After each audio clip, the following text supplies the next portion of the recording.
Kedengaran suara saya ya? Sebelum saya berbicara lebih jauh, saya ingin bertanya, saudara-saudara pernah dengar istilah indigo? Indigo apa indigo? Orang yang punya apa? Indera keenam. Ya, saat ini saya juga sendiri sering mendengar tentang, oh ini orang indigo, orang indigo. Apa indigo? Oh Bante, orang yang punya indera keenam. Ada di sini yang punya indera keenam? Ada? Belum punya indera keenam semua? Tapi indigo yang umumnya, oh bisa lihat makhluk halus, oh ini di situ ada penunggunya, di sini ada penunggunya. Itu yang umum indigo seperti itu ya. Ya. Ada yang punya indera keenam di sini sudah ada? Angkat tangan kalau yang ada. Belum ada. Mau saya ajarkan supaya punya indera keenam? Indera keenamnya bangkit. Iya, sesungguhnya Guru Agung kita, Sang Buddha, mengajarkan kepada kita agar kita berupaya membangkitkan, membangunkan indera keenam kita. Kita semua punya indera keenam. Kita semua punya indera keenam.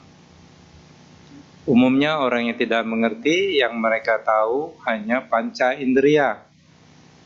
Saudara pernah dengar panca indera? 5 indera. Apa 5 indera yang pertama? Mata, telinga, hidung, mulut. Alat peraba ya, kulit. Nah, panca indera. Mulut itu cita rasa lidah ya. Umumnya orang tahu panca indera. Ada indera yang keenam yaitu kesadaran. Ya. Nah, 6 ini sering disebut juga sebagai salayatana dalam bahasa Pali. Karena kita tidak belajar bahasa Pali sekarang, jadi tidak usah pakai banyak bahasa Pali. Karena saya juga tidak begitu mengerti bahasa Pali. Ada 6 landasan indera. Yang pertama mata, telinga, hidung, lidah, kulit, sama kesadaran. Saudara bisa dengar suara saya? Kenapa bisa dengar? Karena saudara-saudara punya kesadaran mendengar. Benar nggak? Kalau lagi ngelamun mungkin nggak dengar. Jadi tidak heran kalau orang lagi ngelamun dipanggil dia kadang tidak sadar. Ya. Jadi karena kita punya kesadaran mendengar, saudara bisa dengar suara saya. Nah, kesadaran ini ada 6.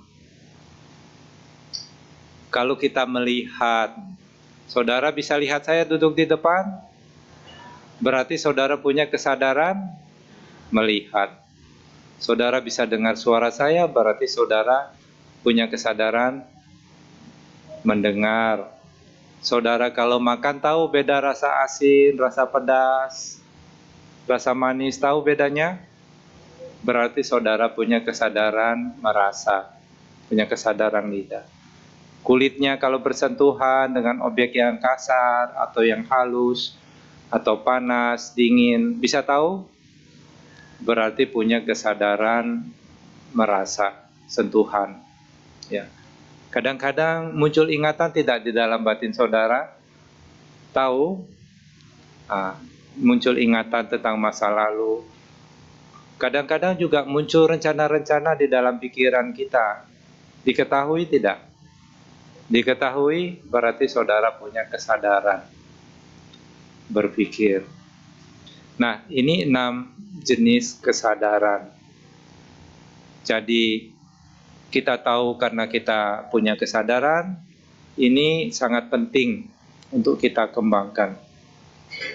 Saudara kadang-kadang mengalami rasa tidak nyaman, tidak bahagia, tidak? Rasa menderita, tidak senang, marah. Pernah nggak merasakan hal demikian? Pernah. Berarti saudara punya kesadaran. Nah, masalahnya bagaimana caranya supaya kita bebas dari hal-hal seperti itu? Bagaimana supaya kita bebas dari kekecewaan, kemarahan, putus asa, takut, khawatir? Ya, pernah merasakan itu semua? Pernah merasa takut, khawatir? Ya, bagaimana caranya supaya kita bebas dari hal-hal demikian? Nah, ini penting untuk kita pelajari, kita sebagai umat Buddha. Karena Guru Agung kita mengajarkan Dhamma, tujuannya adalah supaya kita terbebas dari kondisi-kondisi batin yang semua itu. Terbebas dari kekhawatiran, dari ketakutan, dari kemarahan. Ya. Bahkan ketika kematian mau datang menjemput, kita pun juga bisa bebas dari rasa takut. Ada yang sudah terbebas dari rasa takut ketika kematian mau datang, ada yang sudah terbebas. Tidak takut mati lagi, ada. Biasanya kalau orang, saya tidak takut mati, itu orang yang lagi stres. Ya, atau orang yang banyak hutang. Kalau orang banyak hutang, pikirannya mau cari tali, cari gedung tinggi, berarti dia sedang stres. Tapi kalau orang yang sadar, ya biasanya yang tidak takut mati itu hanya orang yang sudah mencapai kesucian arahat. Kalau kita belum mencapai kesucian arahat, kita masih takut mati. Jangankan mati, ada benjolan sedikit di bagian-bagian tubuh kita, ada rasa sakit, pergi ke dokter was-was tidak? Was-was itu perwujudan dari rasa takut. Nah, Buddha mengajarkan kepada kita bagaimana kita agar terbebas dari semua itu. Dengan kata lain, bagaimana supaya kita bisa bebas dari duka. Nah, ini kita harus belajar. Nah, hari ini saya ingin berbicara mengenai hal demikian. Kalau kita ingin terbebas dari duka, dari penderitaan, kita harus menyelidiki apa yang menyebabkan kita menderita. Ya. Kita harus menyelidiki. Kira-kira apa yang menyebabkan saudara menderita? Nanti di rumah coba dipikir-pikir, kalau lagi kesel, lagi takut, lagi marah, lagi kecewa, sakit hati, menderita tidak? Kalau menderita, diselidiki. Kenapa ya saya menderita? Ya.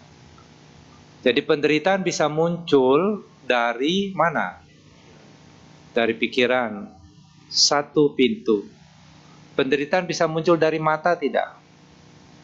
Ketika kita melihat sesuatu, muncul persepsi, kita tidak suka dengan apa yang kita lihat, menderita tidak?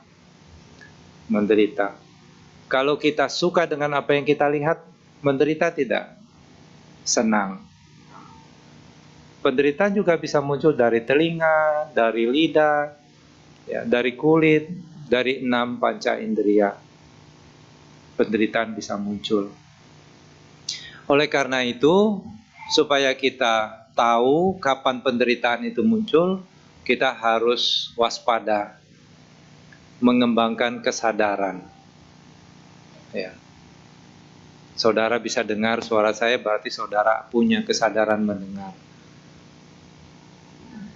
Kesadaran ini ada 6, tadi saya sudah jelaskan.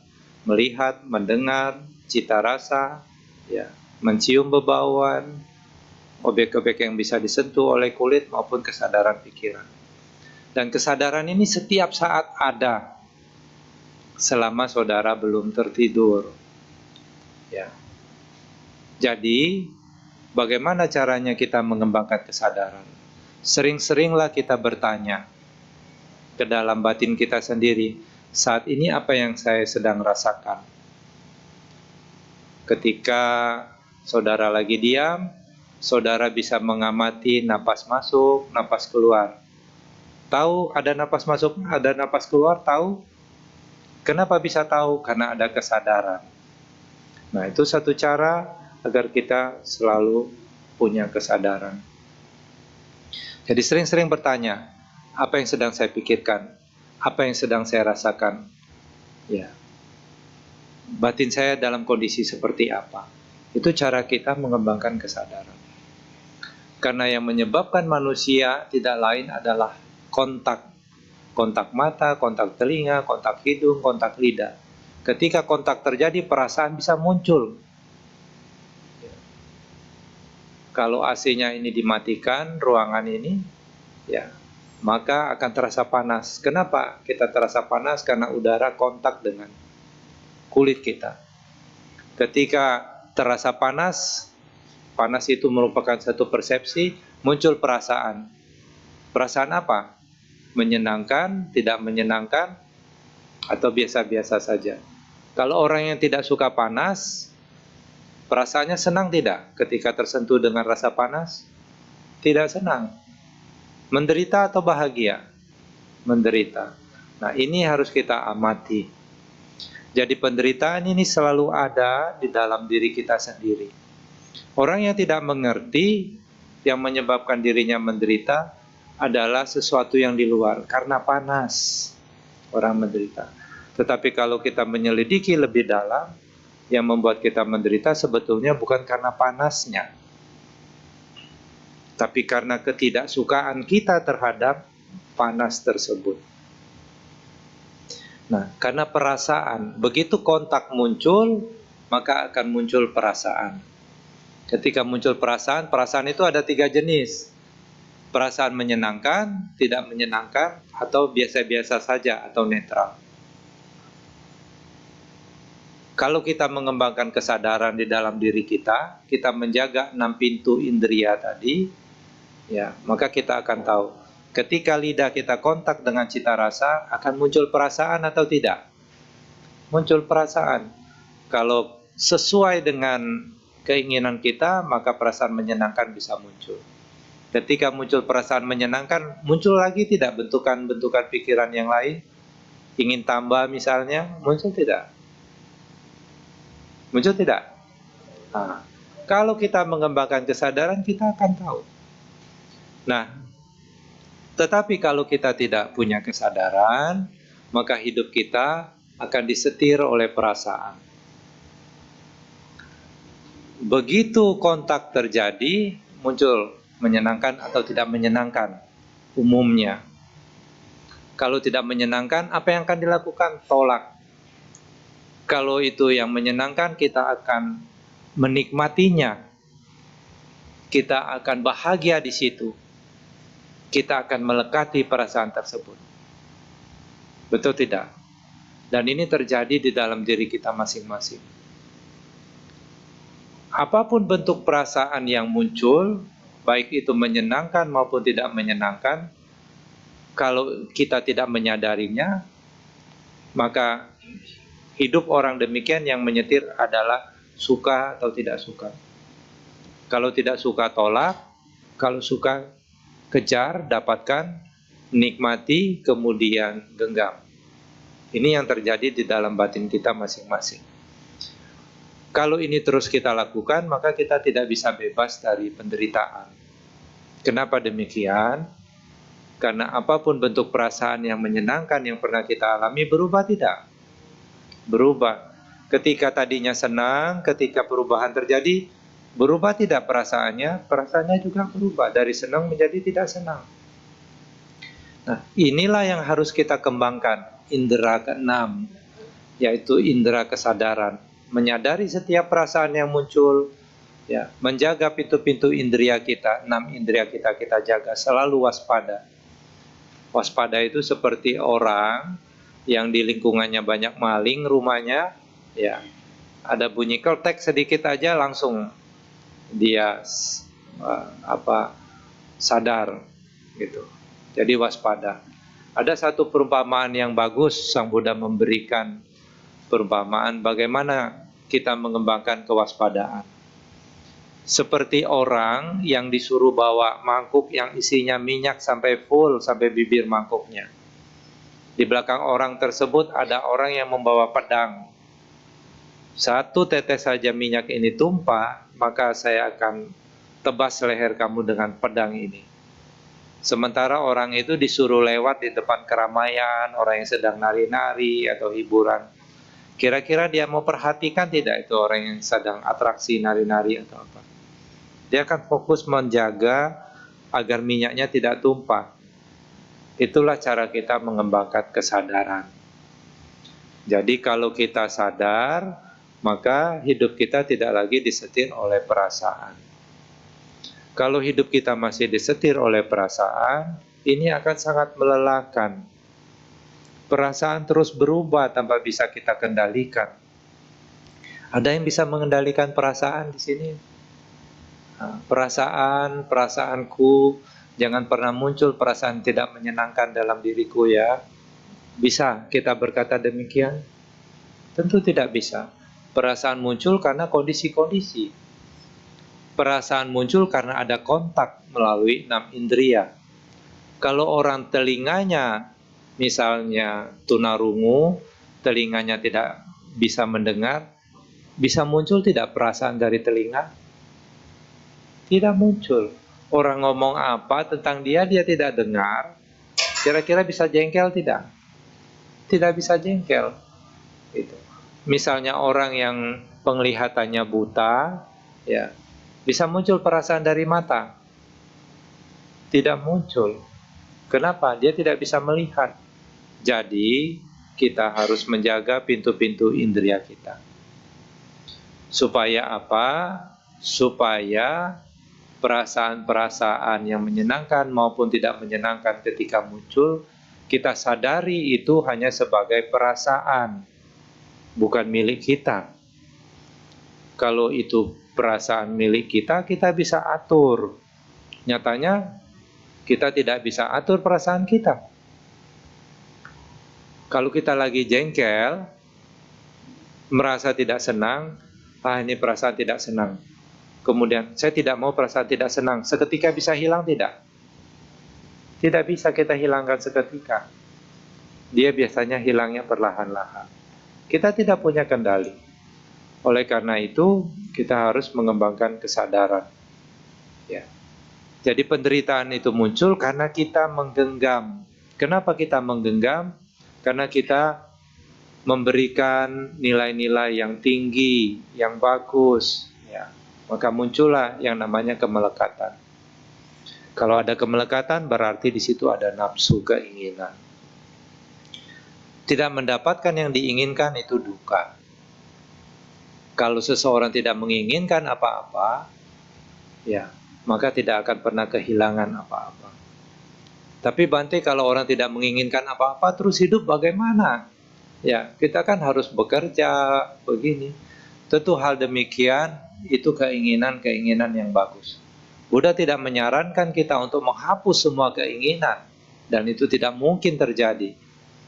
Dalam hidup kita punya keinginan, tetapi tidak semua keinginan ini akan membuat kita bahagia. Nah, keinginan seperti apa yang harus kita kurangi, bahkan kita singkirkan, kita hilangkan?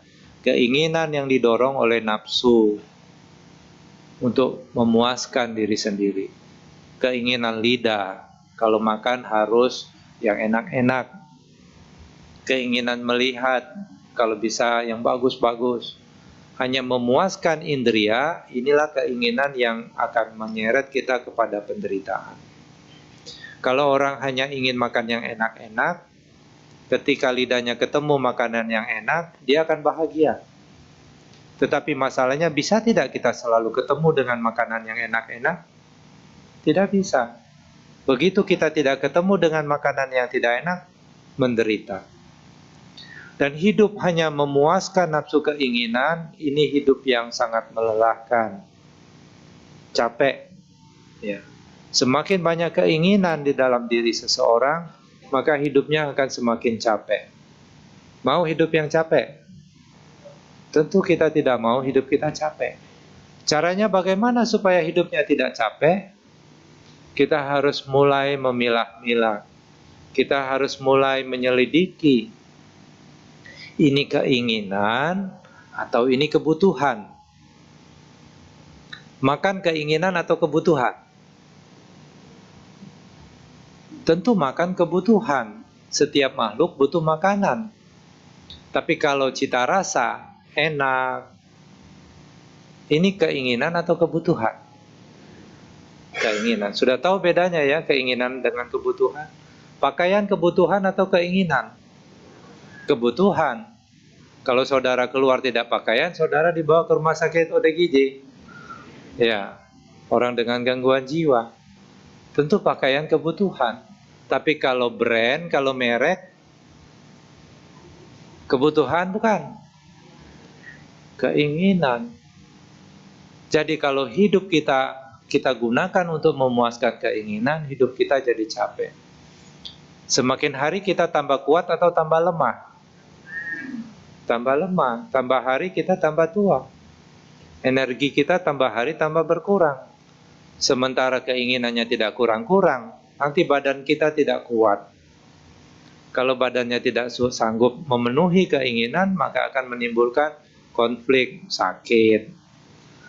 Itu sakit fisik. Ya. Terus kalau keinginannya tidak tercapai, sakit juga batinnya, kesel, marah. Bahagia tidak hidupnya kalau begitu? Tentu tidak bahagia. Menderita tidak? Tentu menderita. Oleh karena itu, dengan cara mengembangkan kesadaran, ya, kita harus tahu, ini perasaan enak. Perasaan enak ini muncul karena kontak. Perasaan enak ini kalau diamati terus, dia akan berkurang, kemudian lenyap. Perasaan menyenangkan ini kalau diamati terus, dia akan berkurang, kemudian lenyap. Perasaan jengkel ini pun juga kalau diamati terus, dia akan berkurang, kemudian lenyap. Betul tidak? Betul terjadi begitu tidak? Atau tidak seperti itu adanya? Nah, oleh karena itu penting kita mengamati sendiri diri kita, batin kita sendiri. Kalau kita mau bahagia, kita harus mengamati batin kita sendiri. Karena bahagia atau tidak bahagia kan diri kita sendiri yang merasakan. Ya. Sekarang kalau kita tanya ke diri saya sendiri, saya dalam kondisi bahagia atau tidak ya? Oh, saya dalam kondisi bahagia. Kenapa saya dalam kondisi bahagia? Saya tidak menginginkan apa-apa. Gitu. Terus kalau tidak punya ingin apa-apa, terus apa Bante motivasinya kita hidup? Ya, tidak punya ingin apa-apa, terus apa motivasinya hidup? Motivasinya ada motivasi yang bagus, yang mulia, yang luhur, yang akan memberikan energi yang sangat kuat. Apa motivasinya? Cinta kasih dan kasih sayang. Ada cerita seorang guru yang bekerja di tempat yang terpencil, harus mengajar berkilo-kilo, ya, naik kendaraan roda 2, ya, setiap hari, karena gurunya juga bukan guru negeri, guru hanya honorer, gajinya sangat kecil, 1 bulan hanya beberapa ratus ribu. Tapi dia mengajar dengan semangat. Apa yang membuat dia demikian? Karena berpikir cinta kasih dan kasih sayang. Jadi kita mengembangkan cinta kasih dan kasih sayang dalam diri kita, ini menjadi motivasi yang sangat kuat. Orang tua bekerja sungguh-sungguh, ya, agar anaknya bisa berhasil, bisa sukses. Motivasinya cinta kasih dan kasih sayang. Kalau saudara punya perusahaan, dibuat perusahaannya supaya semaju-maju, sangat maju. Dengan pikiran apa? Supaya kalau perusahaannya berkembang, bisa banyak orang bekerja, banyak menghidupi orang-orang yang lain. Ini cinta kasih dan kasih sayang. Ya. Ada cerita satu umat Bante, pusing ini kondisi begini, saya tutup saja perusahaannya. Kenapa? Ya, rugi. Ya tidak juga rugi sih, tapi ya hidup hanya dari uang tabungan saja sudah cukup. Lalu kalau tidak rugi, ya jangan. Kamu buka perusahaan kan bisa menghidupi banyak orang. Itu kan satu kebajikan. Cinta kasih dan kasih sayang. Nah, ini motivasi yang lebih baik. Kalau saudara bersemangat, rajin, hanya motivasinya ingin jalan-jalan, ingin makan enak, ingin punya tas yang mahal. Ya. Saya diceritakan sama ada satu umat, beli tas 900 juta, tas jinjing 900 juta ada ya harganya ya. Ya. Bayangkan kalau bawa tas jinjing 900 juta, ke toilet juga khawatir. Khawatir tidak? Pasti khawatir. Seperti apa ya barangnya? Kalau taruh pun juga tidak bisa sembarang-sembarang. Ya, Tapi kalau kita tas kresek, ya, tas kremes itu, ya, nggak khawatir. Koyak kita tinggal ganti lagi. Hidup kita lebih simpel. Jadi kalau kita mau bahagia, yang pertama harus kita lakukan, mengembangkan kesadaran. Ketika kita sadar, kita mulai bisa membedakan ini kebutuhan atau keinginan. Kalau memang kebutuhan, cari. Kalau kebutuhan ini tidak ada, hidup kita akan menderita. Makan kebutuhan, cari. Ya. Pakaian kebutuhan, cari. Tempat tinggal kebutuhan, cari. Sehat ini kebutuhan, cari. Tapi kalau merek, cita rasa, dan lain sebagainya, itu keinginan. Tapi kadang-kadang dalam bisnis juga ada kebutuhan. Saya dapat cerita dari satu umat. Setiap pergi bisnis, negosiasi, ditanya terus mobilnya apa, mobilnya apa. Jadi kadang-kadang dalam bisnis juga gengsi dibutuhkan ya Bapak Ibu ya. Benar tidak? Saya tidak tahu karena saya bukan bisnis ya. Tapi kalau memang itu kebutuhan, cari. Ya. Jadi orang ini sering ditanya begitu, akhirnya dia jengkel juga. Dia beli Lexus yang seri terbaru. Ya, habis itu orang nggak pernah tanya lagi. Lihat tongkrongannya saja sudah mengerikan. Ya. Tapi kita sebagai umat Buddha, kita harus bisa mengukur. Ini kebutuhan atau keinginan. Jangan hidup kita disetir oleh gengsi. Ingin terlihat kita sebagai orang yang berhasil, tapi ngutang. Maka kita menderita. Ya. Buat hidup kita simpel, kita harus bisa membedakan, ini kebutuhan, ini need atau want. Kalau need, cari. Ya, ini caranya. Nah, ketika kesadaran kita berkembang, ya, maka kita akan tahu, baik buruk akan tampak, benar salah akan tampak, kebutuhan atau keinginan akan tampak. Kita sedang menderita, batin kita akan tahu. Kita sedang senang, kita akan tahu. Bahkan kesenangan itu berakhir, berkurang, kemudian lenyap juga akan tahu. Ketika kita mengetahui hal-hal demikian, kita akan semakin sadar, sesungguhnya semuanya ini di luar kendali kita. Kita tidak punya kontrol 100% kehidupan ini.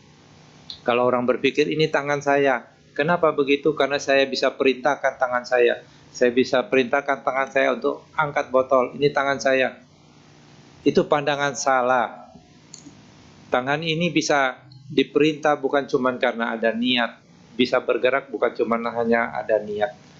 Banyak faktor yang menunjang tangan ini supaya bisa bergerak. Ada aliran darah yang masih normal, jantungnya masih pompa, paru-parunya bekerja, sangat kompleks. Dokter juga bingung jelasinnya, apalagi saya. Itu sangat kompleks. Jadi kondisi-kondisi yang kita alami ini muncul karena ada sebab dan akibat yang saling bergantungan, sangat kompleks. Kenapa saya menderita? Pasti ada sebabnya. Orang yang tidak awas, orang yang tidak sadar selalu melihat sebab dari penderitaan adalah apa yang terjadi di luar. Saya menderita karena orang ngomongin saya. Nah, misalnya saya lagi pindah patah, hei botak misalnya. Menderita, kurang ajar, dia jelek-jelekin saya. Ya. Bukankah itu satu kenyataan? Kalau dia bilang, hei gondrong, begitu kan justru matanya mungkin rusak. Gitu. Kadang-kadang kita, karena kesadaran kita yang lemah, ya, kita tidak bisa melihat dengan jelas apa yang terjadi. Kita terus ditipu oleh perasaan kita. Kita terus ditipu oleh bentuk-bentuk pikiran kita sehingga kita terus menderita. Nah, Buddha karena cinta kasih dan kasih sayang mengajarkan dhamma kepada kita supaya kita jangan bodoh lagi batin kita. Batin yang bodoh, batin yang mudah ditipu. Tapi kalau batin kita sudah tidak bodoh lagi, kita tidak mudah ditipu oleh perasaan.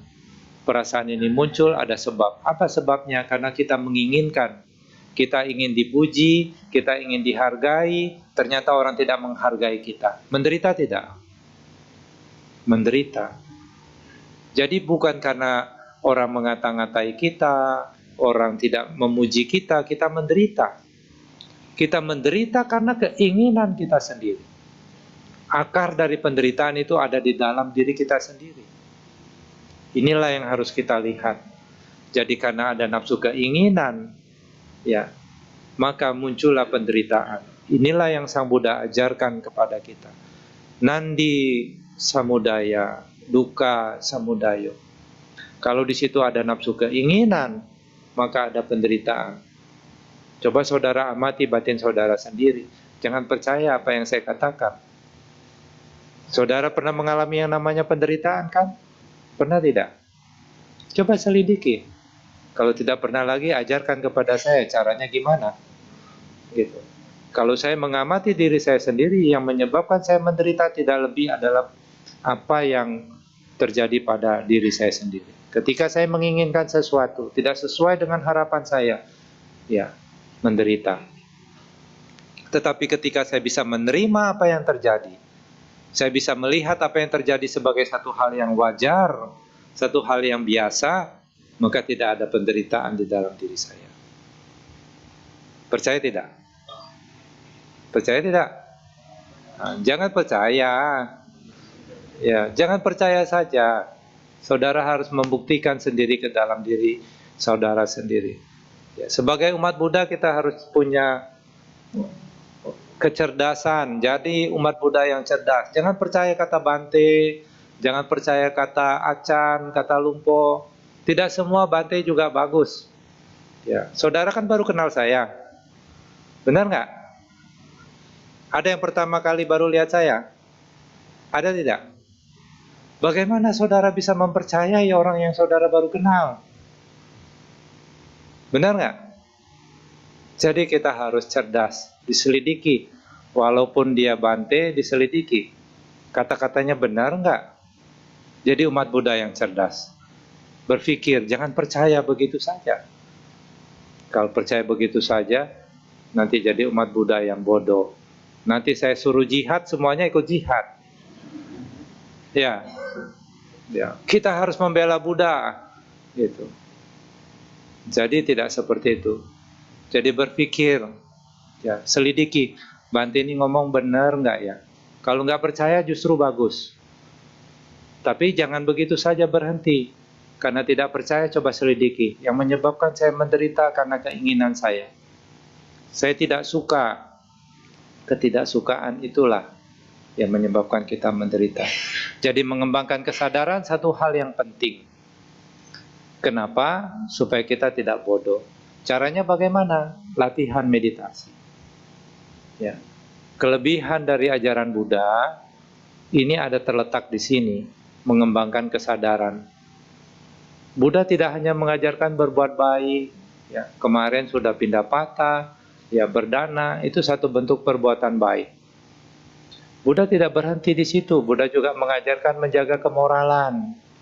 Ya. Menjaga kemoralan. Pancasila Buddhis sebagai tuntunan untuk hidup sebagai orang yang bermoral. Tahu ya Pancasila Buddhis? Ya, apa sila pertama? Ketuhanan yang Maha Esa. Jangan berbuat kejam, apalagi membunuh. Itu sila pertama. Sila kedua, jangan mengambil barang milik orang lain. Dan selanjutnya, ya. Ini pegangan kita sebagai orang Buddhis agar hidup bermoral. Ya. Buddha tidak mengajarkan juga sampai di situ. Buddha mengajarkan untuk kita membersihkan batin kita sendiri. Mengembangkan kesadaran, ya, berlatih meditasi. Beruntung saudara-saudara tinggal di sekitar tempat ini, mau ke wihara dekat. Ya, di tempat ini ada latihan meditasi juga ya. Hari apa? Jumat.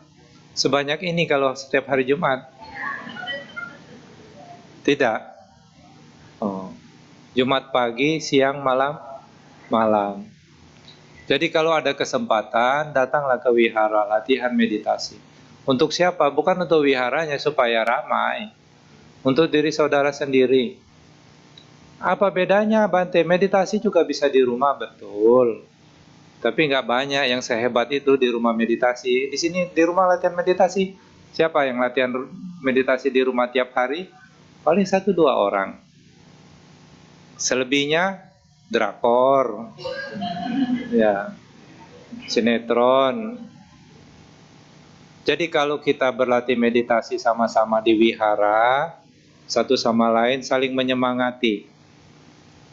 Di sebelah kita ada nenek-nenek sudah tua duduk, dia diam aja duduk. Kita masih muda mau bergerak kan malu. Malu nggak? Malu.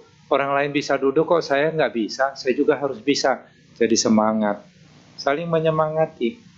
Itu manfaat kita duduk sama-sama. Saya juga kalau duduk sama-sama begini mau bergerak juga jadi tidak enak. Bantunya kok bergerak terus, jadi tidak enak. Saya juga jadi semangat.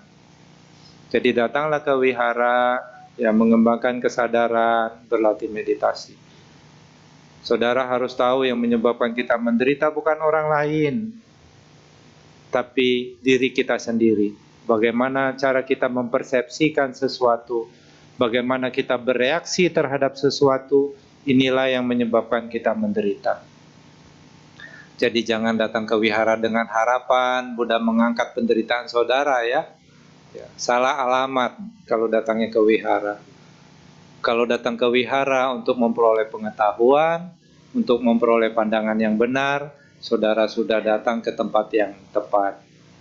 Kalau saudara sendiri yang menyebabkan diri sendiri menderita, yang bisa menyembuhkan hanya diri saudara sendiri.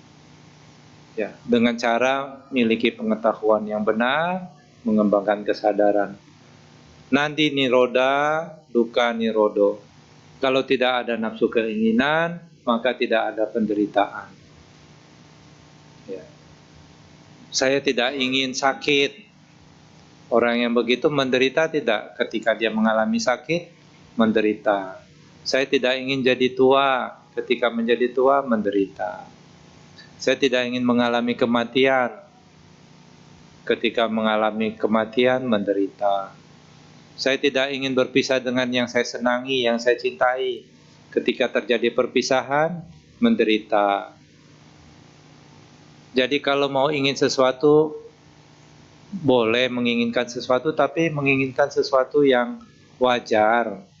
Kalau menginginkan sesuatu yang tidak wajar, saudara pasti menderita. Coba saja selidiki hidup saudara sendiri. Kalau saya punya keinginan yang tidak wajar, saya pasti menderita. Ingin awet muda terus, menderita tidak? Biayanya mahal. Itu. Tua juga menderita. Ingin sehat terus, menderita. Sakit jadi wajar atau tidak? Wajar. Untung rugi wajar atau tidak? Wajar. Apa di dunia ini yang tidak wajar, kasih tahu saya. Ya, pikir-pikir ya, di dunia ini apa yang tidak wajar, kasih tahu saya. Kalau orang usaha untung rugi wajar tidak? Kalau kita berhubungan dengan orang lain, kadang-kadang ada orang ngomong jelek tentang diri kita, wajar tidak? Wajar tidak? Wajar. Tolong kasih tahu saya apa yang tidak wajar di dunia ini. Ya. Nanti kalau ketemu, kasih tahu. Dapat hadiah. Ketika kita bisa melihat segala sesuatu sebagai wajar, dengan kesadaran, dengan pikiran yang jernih, maka kita tidak menderita lagi. Berpisah dengan yang dicintai, disayangi, itu wajar. Wajar tidak? Menderita tidak? Tidak menderita ketika kita bisa melihat itu sebagai satu kewajaran. Punya suami, kadang-kadang suami menjengkelkan, wajar tidak? Punya istri, kadang-kadang cerewet, wajar nggak Pak? Nah, jadi, lihat segala sesuatu sebagai wajar. Ketika saudara mengerti, semuanya wajar, nggak menderita lagi hidupnya. Ya. Nah, tapi jangan percaya, coba diselidiki apa yang terjadi dalam diri kita sendiri. Nah, inilah yang ingin saya sampaikan. Saya tidak tahu saudara bisa menangkap poinnya atau tidak. Ya, kalau saudara punya kesadaran yang jernih, ya saudara pasti akan tahu. Nandi samudaya, duka samudayo. Dari nafsu keinginanlah muncul penderitaan. Nandi niroda, duka nirodo. Ketika nafsu keinginan tidak ada, maka penderitaannya pun juga lenyap. Semoga apa yang disampaikan bermanfaat bagi saudara-saudara. Saya menganjurkan umat Buddha bukan hanya mendengarkan dhamma, ya, berdana, ya, menjaga sila, tapi juga mengembangkan kesadaran. Kalau saudara-saudara kesadarannya terkembang, kesadarannya kuat, saudara semua jadi orang indigo. Ya.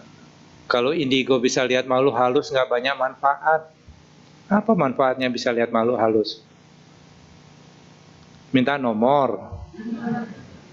Tidak banyak manfaat. Tapi kalau saudara bisa mengembangkan kesadaran, saudara tahu ada kebencian dalam diri saya, kebencian ini tidak bagus, saya harus singkirkan, itu akan bermanfaat. Ya.